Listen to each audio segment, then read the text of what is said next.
Hello, the first part of this recording is going to be on Gabon and the reliquary figures from that area and the surrounding areas.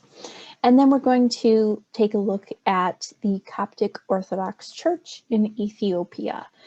So we're starting in the animist tradition, so the traditional religions having to do with spirits and nature, etc., the energy that pervades all things. And then we'll conclude with a Christian tradition.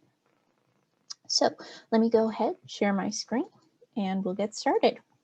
So this is the Great Biere, and you have actually seen this in this class already.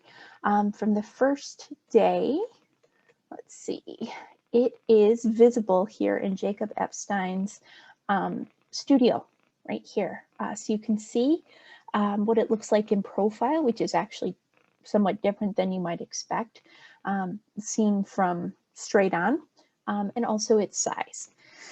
So Gabon is composed of at least 40 different ethnic groups. It's a grassland savanna area, and these are small independent communities. There are no centralized political institutions like we see in West Africa. So like we've looked at in Mali, Ghana, etc. So the people here are semi-nomadic, they're migratory, and they are not divided into kingdoms or city-states, but rather lineages are what's important here. Sorry. So the leaders of these various groups are elders, and they worship ancestral spirits. So there's a lot of funerary art and reliquaries. But as I mentioned, these are a semi-nomadic migratory people. And so traditionally they have not had graves, hence the need for reliquary bundles and figures to guard these bundles. So we're looking at the Fang, the Kota, and the Hongwei peoples. And until 1910-ish, the people were still semi-nomadic, and as of now, they're still itinerant, an agricultural society, highly egalitarian, very loosely structured. The only hierarchy that we see here is age. So each lineage has its own autonomy with significant political and economic independence, and each lineage is headed by an ntol. So this is a male elder. And male lineage, so this is not matrilineal like we saw in Ghana with the Ashanti. This is patrilineal. So this comes through the male. And the male elder of the lineage is considered to be the nearest to the ancestors. And most of the artworks that we look at would belong to the ntol, the leader of the lineage. And the artist who does the wood carving is not a blacksmith. This is not a hereditary position. This is something that is based on interest and talent of each individual. And this figure is called an Mbabayima, and they are highly regarded. They only produce about 2 to 3 figures a year, since carving is not their only occupation. But their carvings are really only needed when a family breaks into smaller communities. And only males can occupy this role. So for Fang reliquary figures, we're accustomed to seeing just the reliquary figures, which are called lo biere. But biere references the relics or the bones. So the way that this happens, because I said there are no graves, so leaders, the important people in society, are buried, and then later their bones are excavated and those are placed into the reliquary bundles. So this is for anyone who is important, who is a key figure. And the way that this works is that these individuals would be buried, and then a year later, you would come back and dig them up and remove some of the bones in order to place in a reliquary bundle. And this is something where not all the bones would be taken, but only primary bones. So something like the skull, perhaps the femur, etc. And these are relics. And the containers that house these relics are called reliquaries. And this is not something that is unique to Africa. The Catholic Church has a long tradition of relics and reliquaries. But unlike the Catholic Church, which has relics of saints and divine individuals, these relics, as I said, are from leaders in the lineage. So the elders, women who had a lot of children, wise leaders, brave warriors, etc. And these bones would be painted with kaolin, which is a white clay-like substance. White is associated with death and the other world, as well as purity, and also painted with camwood, which is red and associated with power. So the objects that would be taken from the burial and placed into a reliquary bundle are the skull, the femurs, humerus, and the vertebrae. And these reliquary bundles are called encompass. These are bark box containers. And how you would create a reliquary bundle is that you need one of these for each lineage, right? So if a family breaks up, right? If there's a feud or a rift, and possibly the youngest sons of the family set out and they create independent households, they're creating their own separate lineage. But in order to have power and wealth and prosperity, they have to own a biere, they have to have relics. And so a small portion of the relics of their lineage of origin, right? So like he might go to his father and say that he wants to establish his own lineage, but he needs a small piece of the relic of that lineage. And so his father would give him a small piece that would start the encompass. But this bundle is not truly powerful until the male who established this dissenting lineage, this separate household, dies and his bones are placed in this container. So what you're looking at here is a bark box. This is not, this is not necessarily the type of figures for which the Fang are most well known, but it is a really good example of the reliquary bundle itself. The reason I'm sighing is my cat is very moody tonight, lots of movement. Okay, so the figures themselves are called biere, and they guard these reliquary bundles. And this is an Nganga, which is a healer, and you can see him with these reliquary bundles. You can see the relics themselves, as well as reliquary figures. And again, right, you can see here, cult rites in Cameroon, they are holding the skulls, and then those objects are placed into the reliquary bundles with the attendant guardian figures. So these figures, let me just kind of zoom in here so you can see, I believe this is like the bark box, and then this is the guardian figure. Oh, and here is the body of the deceased. So it's called veneration of the ancestors. Sorry. All right, so these figures, biere, they're guardians, and they represent named persons, but they're not a portrait. In fact, they can represent at least one, possibly more ancestors. And women, children, and uninitiated stay away from where these are kept. These are kept in enclosures away from the houses. And these figures serve to protect the bones, the relics, from harm. They're a symbol of the continuation of the lineage, and they're cared for by a men's association, specifically a priest who takes care of these and offers sacrifices to the biere. This feeds them, ensures that they have strength and power, and that they're attached to the lineage. So there will be sacrifices, and the ancestors receive the blood of the sacrifices while the family eats the meat. And during these times of sacrifice, this is a time when the ancestors need to be consulted because some big event is happening or there are questions, right? And so a sacrifice would occur, and then spirits would come and embody this figure and receive these sacrifices. So these represent continuity between life and death, right? So there are these figures that are people who were once living, but they're also the ancestors. And they are activated by the blood of sacrifices. And they're smeared with a patina, often made of palm oil and resin, which creates a really thick, rich patina that can even ooze when dry to make the figure appear somewhat lifelike. And these figures tend to be made from one piece of wood, and they're several feet tall. So these are not small. They might look small, but they're actually a couple of feet tall.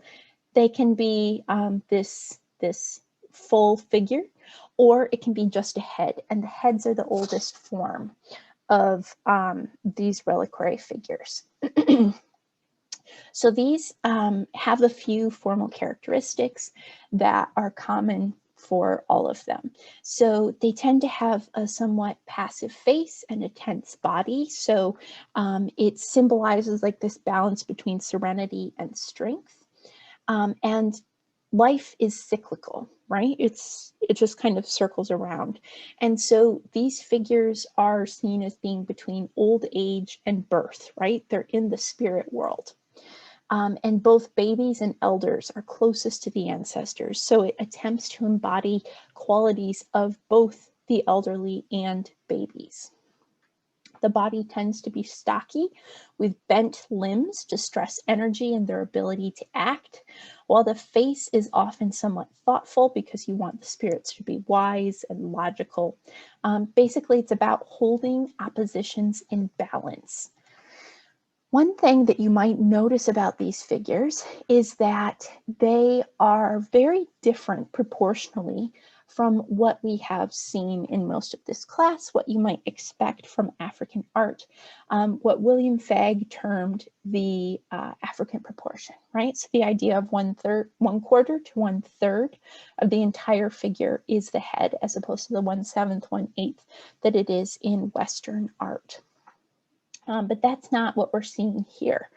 Amongst the fang, the most important part is the stomach, and the stomach is the seat of the soul. So this is very different from the kingdom of Benin, the Yoruba, where we saw where the seat of the soul is the head.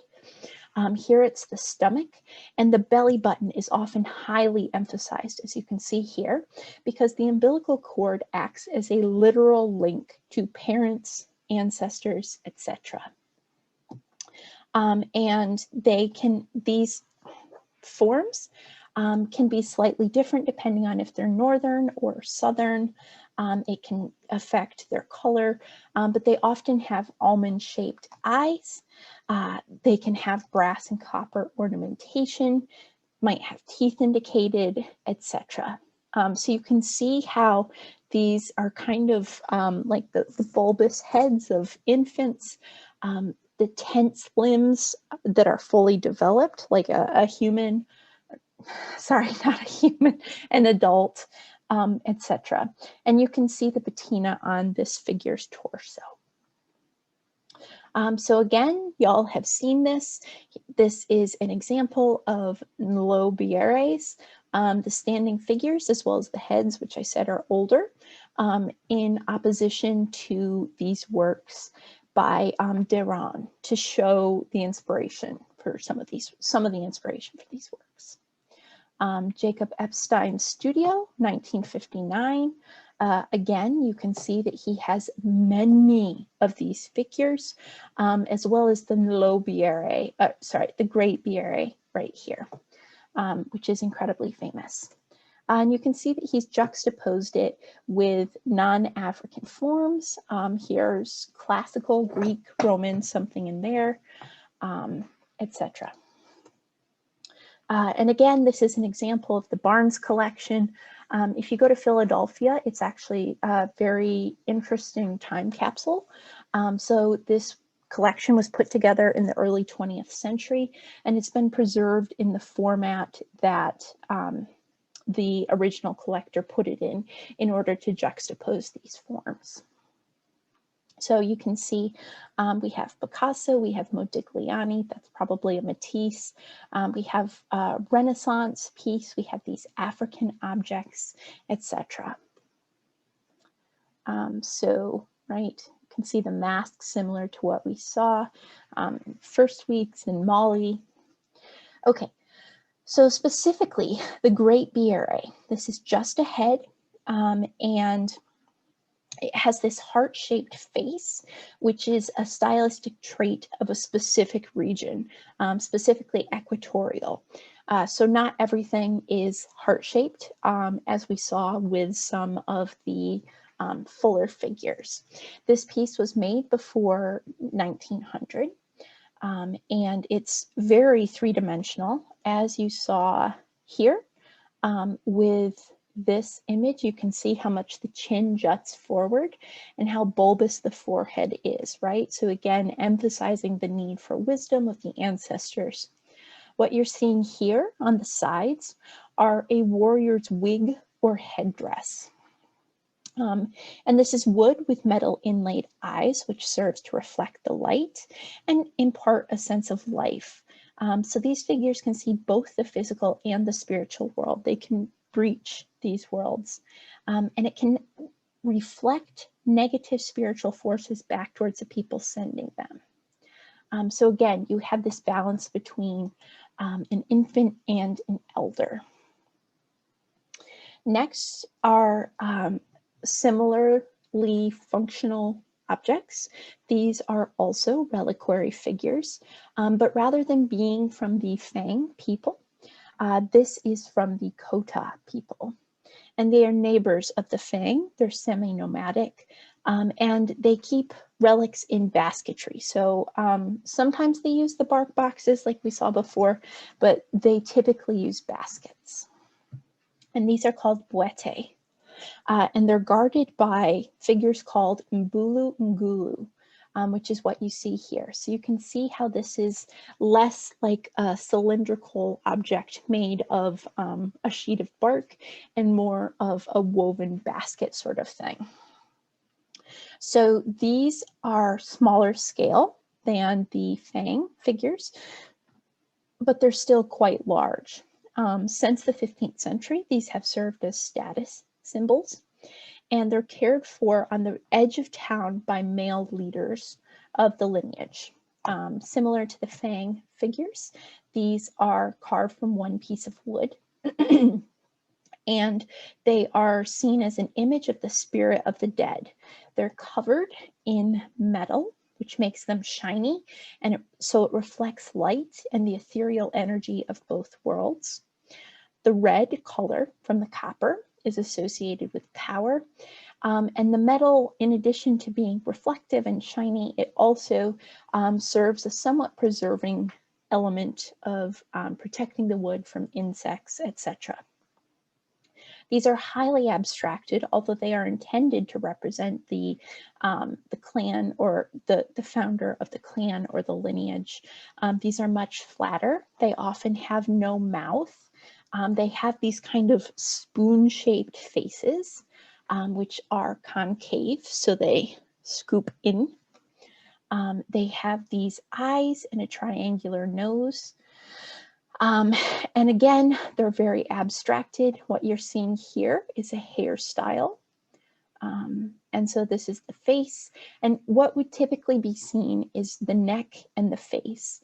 And then these, this body figure, this diamond shape, would be lashed to the bundle. So you typically wouldn't see this diamond element. And it serves to protect the relics from witchcraft. And it acts as a mediator in appeals to the ancestors, as well as embodying ancestors. It's embodied by the spirit of ancestors during consultations. And so in difficult times, all of these reliquaries will be brought together within the community in order to create greater power. And they tend to have some similar aesthetic characteristics, such as this elaborate hairstyle. They're meant to be seen frontally. They're not intended to be seen from the back, and the back is significantly less decorated, as you'll see in just a moment. These are anywhere from 1 to 3 feet tall. And the metal's not always over the back. So the idea that the metal is intended to protect the wood from insects, weather, etc., is not super applicable because the back is not covered as well. Okay, so you can see here, oftentimes there will be lines coming down from the eyes, which indicates crying, tears, sadness over loss of the elders, right? Here you can see what the back of one of these looks like. They often have this sort of lozenge shape in the back. Not sure what that is. So there's a lot that actually isn't super well known about these figures. And again, right, you would not see this diamond shape, or at least you would not see the bottom of the diamond shape. Here you can see an example of how big they are. The lobiere that we just looked at, as well as these mbulu ngulu. And the last object that we're going to look at, the buiti. All of these are danced, right, during ceremonies that honor the ancestors. So just a couple more to show you. And then this is a buiti reliquary figure. So these are from the Hongwei people group. And again, it's even greater abstraction. These are shaped like spoons, and these are a bit smaller. Again, the abstraction is much greater. More strips of wire rather than sheets of metal, right? So you can see how this is strip, strip, strip, strip, strip, whereas these are sheets with some strips or some embossing. Here you can tell that these are individual strips. Again, they would be used in a similar fashion. They would be lashed to a reliquary bundle, metallic to reflect the light of both worlds, right? They serve as an embodiment of the ancestors when needed, as well as protective, etc. They can be up to 30 inches tall, but they have large as well as small. So there is a hierarchy of scale. So this is seen in both the buiti and the mbulu ngulu, but the lobiere do not have the same hierarchy of scale. Each is considered to have its own area of supernatural expertise or power, and each has its own name. And these are seen as individuals rather than solely ancestors. So again, you can see how it is these many, many strips of metal, somewhat spoon-shaped. And again, you can see the lines indicating the tears, which means sadness over loss. And then the mbuba buite. So that wraps up the what we think of as traditional African art for this lecture. So we're going to move to Ethiopia. So we were in Gabon here, and we're going to come to Ethiopia, which is in the Horn of Africa. So this is Ethiopia here. And you can see that it is right by the Middle East, and there is basically a direct route to Israel, as you can see here. And that's going to be very important. As I said before, the Ethiopian art is based on the Coptic Orthodox Church, what we look at today, for the most part. So this is Christianity. So for starters, Ethiopia is rather hilly. So there's this greater sense of isolation.